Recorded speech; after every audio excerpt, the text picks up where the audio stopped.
সিএনবিসির এই রিপোর্টটা আমাদেরকে বলে ইন্ডিয়ার অর্ধেকেরও বেশি মানুষ নিজের চাকরিতে খুশি নেই, কিন্তু তারপরেও তারা ওই চাকরিটা করছে। এর কারণ হলো এদের কাছে টাকা রোজগার করার দ্বিতীয় কোনো অপশন নেই। একটি চিন্তামুক্ত জীবন, একটি স্ট্রেস ফ্রি কাজ এবং নিজের পরিবারকে খুশিতে রাখা, এই সবকিছু এই মানুষগুলোর স্বপ্ন। কিন্তু আশ্চর্যের কথা হলো ইন্ডিয়ার 90% মিডল ক্লাস মানুষগুলো রাতে এই স্বপ্ন দেখে আর সকালে ঘুম থেকে উঠে সবকিছু ভুলে গিয়ে পুনরায় ওই র্যাট রেসের মধ্যে ফেসে যায়। ফাইন্যান্সিয়াল ফ্রিডম কি জিনিস, টাকার নিয়মটা কি, আর্লি রিটায়ারমেন্ট কিভাবে নেওয়া সম্ভব, 90% মানুষ এই সমস্ত প্রশ্নের উত্তর জানে না।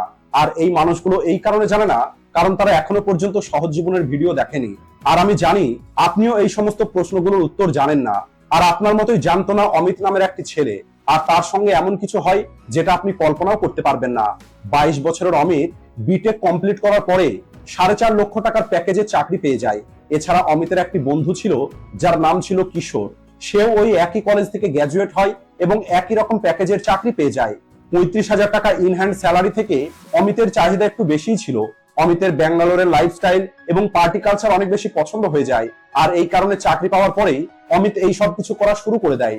আর মাত্র 2 মাস চাকরি করার পরেই অমিত নিজের জন্য আইফোন 16 প্রো ম্যাক্স কিনে নেয়।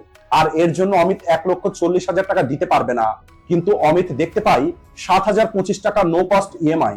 এছাড়া অমিত তার অফিস থেকে একটি ক্রেডিট কার্ড পেয়েছিল, আর এই কারণেই অমিত 24 মাসের ইএমআই তে আইফোন 16 প্রো ম্যাক্স কিনে নেয়। অর্থাৎ আগামী 2 বছর পর্যন্ত 7,000 টাকা প্রতি মাসে ফিক্সড খরচ হবে। এরপরে অমিতের ফালতু খরচ বেড়ে চলে, যেমন ট্রাভেলের জন্য ফ্লাইট টিকিট বুক করা, 25,000 টাকা দিয়ে গোয়া ট্রিপ করা, এই সবকিছু অমিত শুরু করে দেয়। এই সবকিছু দেখে অমিতের বন্ধুরা তাকে বোঝায় যে তোমাকে কিছু টাকা সেভ করে ইনভেস্ট করা দরকার, কিন্তু অমিত কারোর কোনো কথা শোনেনি। সে কেবল নিজের ইচ্ছে মতো জীবন চালাচ্ছিল। আর কিছু বছর পরে অমিতের স্যালারি হয়ে যায় 65,000 টাকা। আর এখন অমিতের পছন্দ হয়ে যায় 11 লক্ষ টাকা দামের টাটা নেক্সন। আর এতটা টাকা তো অমিতের কাছে ছিল না, এই কারণে অমিত 2 লক্ষ টাকা ডাউন পেমেন্ট করে আর 9 লক্ষ টাকার ইএমআই তৈরি করে নেয়। আর আপনারা স্ক্রিনে দেখতে পাচ্ছেন আগামী 5 বছরের জন্য অমিতকে প্রতি মাসে 18,465 টাকা ইএমআই দিতে হবে। এছাড়া গাড়ির মেইনটেনেন্স এবং পেট্রোলের খরচ সহ 22 থেকে 23,000 টাকা কেবলমাত্র গাড়ির পিছনেই খরচ করতে হবে। এরপরে অমিত তার অফিসের কাছে একটি ভালো ফ্ল্যাট রেন্টে নিয়ে নেয়, যার মাসিক ভাড়া ছিল 28,000 টাকা। আর ধীরে ধীরে সময় পার হতে থাকে, আর এখন অমিতের স্যালারি হয়ে যায় 85,000 টাকা প্রতি মাসে। এর কারণ হলো অমিতের কাছে একটি ভালো এমএনসি কোম্পানিতে চাকরি ছিল। কিন্তু একদিন অমিত মাস লে অফের নিউজ পায়, আর যখন অমিত এইচআর এর কাছে কনফার্ম করে তখন অমিতের যেন পায়ের তলা থেকে মাটি সরে যায়। কারণ কিছুদিন আগেই অমিত নিজের উপরে চলা খরচের হিসাব করছিল, আর অমিতের স্যালারি ছিল 85,000 টাকা, কিন্তু তার প্রতি মাসের খরচ ছিল 83,000 টাকা। আর এখন সবকিছু হারিয়ে ফেলার পরে অমিত তার বন্ধু কিশোরের সঙ্গে দেখা করার জন্য যায়। আর কিশোর বলে যে সে আগামী 5 বছর পরে রিটায়ারমেন্ট নেবে, আর এর জন্য তাকে সাহায্য করেছে দ্য 4% রুল, যেটাকে আমরা ভিডিওতে আগে ডিসকাস করব। এরপরে অমিত বলে 5 বছরে আমার অবস্থা খারাপ হয়ে গেছে, আর তুমি রিটায়ার করার কথা কিভাবে বলতে পারো। এরপরে কিশোর বলে যখন তুমি তোমার টাকা ইএমআই দেবার জন্য ব্যবহার করছিলে তখন আমি আমার টাকা ইনভেস্ট করেছিলাম। আর আজকের সময়ে কেবল একটি ইনকাম সোর্সের উপরে ডিপেন্ড করে থাকাটা অনেক বেশি রিস্কি। আর এই কারণে আমি বিগত 2 বছরে আমার নিজের একটি ই কমার্স ব্র্যান্ড ডেভেলপ করেছি, যেখান থেকে এখন আমি প্রতি মাসে 60 থেকে 70,000 টাকা রোজগার করে নিই। অর্থাৎ এখন আমার 50,000 টাকা স্যালারি এবং 70,000 টাকা এক্সট্রা ইনকাম। আর আমি বিশ্বাস করি আমার এই বিজনেস আগামী 5 বছরে আমাকে 5 গুণ বেশি টাকা রোজগার করে দেবে। আর তখন পাওয়ার অফ কম্পাউন্ডিং এর সাহায্যে আমার ইনভেস্ট এবং আমার এই বিজনেস আমাকে খুব সহজেই ফাইন্যান্সিয়ালি ফ্রি করে দেবে। এরপরে অমিত জিজ্ঞেস করে তুমি এই সবকিছু কিভাবে করলে।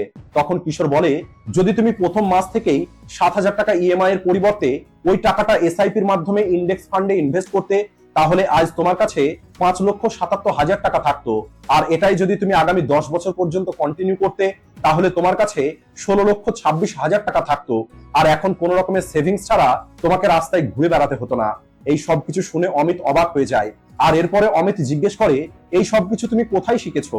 তখন কিশোর বলে আমি দ্য গ্রেট ইনভেস্টর ওয়ারেন বাফেটকে ফলো করেছি আর ওনার বই পড়েছি, আর সেখানে আমি টাকা সব থেকে ইম্পর্টেন্ট 5টি রুল সম্পর্কে জানতে পারি, যার মধ্যে সবার প্রথম রুলস হলো rule number 1, avoid debts. Buy now pay লেটারের অ্যাটিটিউড রাখা মানুষগুলো 2026 সাল পর্যন্ত $15 বিলিয়ন খরচ করবে, কারণ ইন্ডিয়াতে ফাইন্যান্সিয়াল এডুকেশনের নামে ম্যাথামেটিক্যাল কিছু ক্যালকুলেশন এবং প্রফিট ও লস শেখানো হয়। কিন্তু রিয়েল লাইফে খরচকে কিভাবে ম্যানেজ করতে হবে সেটা কেউ শেখায় না। আর এই কারণেই অমিতের সঙ্গে এই সব কিছু হয়েছে। আসলে ব্যাংক এবং ক্রেডিট কার্ড কোম্পানি আপনাকে টার্গেট এই বয়সেই করে থাকে।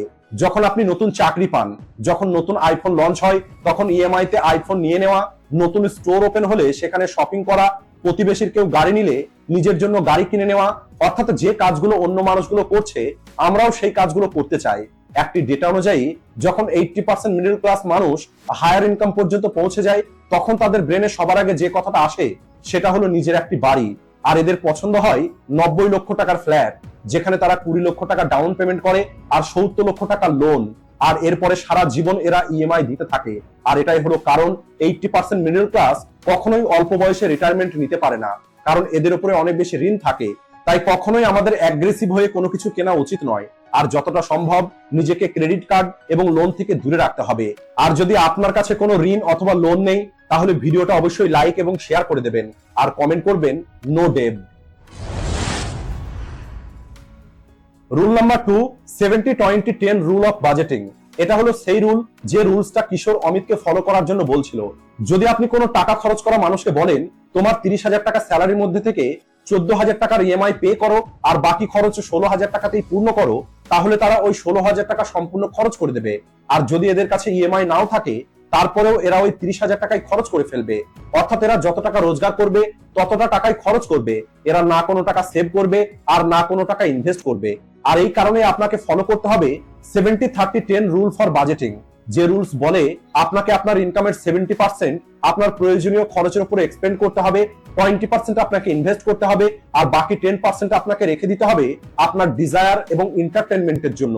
অর্থাৎ যদি আপনার স্যালারি 30,000 টাকা হয়, তাহলে 20% অর্থাৎ 6,000 টাকা আপনাকে ইনভেস্ট করতে হবে, আর আপনার কাছে খরচ করার জন্য 24,000 টাকা থাকবে। আর এখন প্রশ্ন হলো, এই 6,000 টাকা আপনি কোথায় ইনভেস্ট করবেন? তাহলে সব থেকে ভালো উপায় হলো এসআইপি ইন ইন্ডেক্স ফান্ড। দেখুন, আপনি প্রতি মাসে খুব সহজেই 6 থেকে 7,000 টাকা ইএমআই দিতে পারেন, আর সেখানে 15 থেকে 18% ইন্টারেস্টও দিতে হয়। তাই আপনি আপনার ওই টাকাকে এমন জায়গাতে ইনভেস্ট করুন যেখান থেকে আপনি 12% রিটার্ন পাবেন, আর আপনার টাকার ভ্যালুটা বাড়বে। আপনারা স্ক্রিনে দেখতে পাচ্ছেন 10 বছরে 7,20,000 টাকা ইনভেস্ট করার ফলে আপনি রিটার্ন পাবেন 14 লক্ষ টাকা। আর যদি এই সেম প্যাটার্ন আগামী 10 বছর পর্যন্ত ফলো করেন, তাহলে 14 লক্ষ টাকা ইনভেস্টমেন্টের উপরে আপনি 60 লক্ষ টাকা রিটার্ন পাবেন। Rule number 3, 7-3-2 rule of compounding. এটা হলো সব থেকে ইম্পর্টেন্ট একটি রুল, যেটা কিশোর অমিতকে বোঝায়। কিশোরের শুরুর স্যালারি ছিল 30,000 টাকা, আর তখন কিশোর বুঝতে পারে যদি তাকে দ্রুত রিটায়ার হতে হয় আর কম্পাউন্ডিং এর রিয়েল বেনিফিট তাকে নিতে হয়, তাহলে সেটা ছোট কোনো অ্যামাউন্ট দিয়ে হবে না। আর এই কারণে স্টার্টিং এ কিশোর চাকরির সঙ্গে সঙ্গে স্কিল শেখার জন্য টাকা ইনভেস্ট করে, আর প্রথম বছরেই নিজের একটি ই কমার্স প্ল্যাটফর্ম তৈরি করে নেয়। দেখুন, বিজনেস তৈরি করতে সময় তো লাগবেই, আর কিশোরেরও 2 বছর সময় লেগেছিল। আর এখন 24 বছর বয়সে কিশোর চাকরি থেকে 50,000 টাকা এবং নিজের ই কমার্স বিজনেস থেকে 70,000 টাকা রোজগার করা শুরু করে দিয়েছে। আর এখন কিশোর প্রতি মাসে 30,000 টাকা ইনভেস্ট করা শুরু করে দেয়।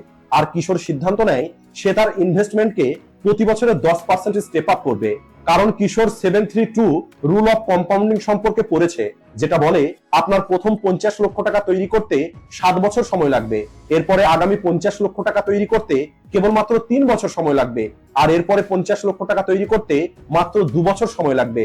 অর্থাৎ মাত্র 12 বছরে আপনার কাছে 1.5 কোটি টাকার ওয়েলথ হয়ে যাবে, যা আপনার আর্লি রিটায়ারমেন্টের জন্য একটি বেস্ট অপশন হতে পারে। চলুন এটাকে একটু ক্যালকুলেশনের মাধ্যমে দেখে নেওয়া যাক। যেখানে অমিত 25 থেকে 30,000 টাকা ইএমআই দিচ্ছিল, সেখানেই কিশোর 30,000 টাকা ইন্ডেক্স ফান্ডে এসআইপির মাধ্যমে ইনভেস্ট করছিল, যেখান থেকে কিশোর 12% অ্যানুয়াল রিটার্ন পাচ্ছিল।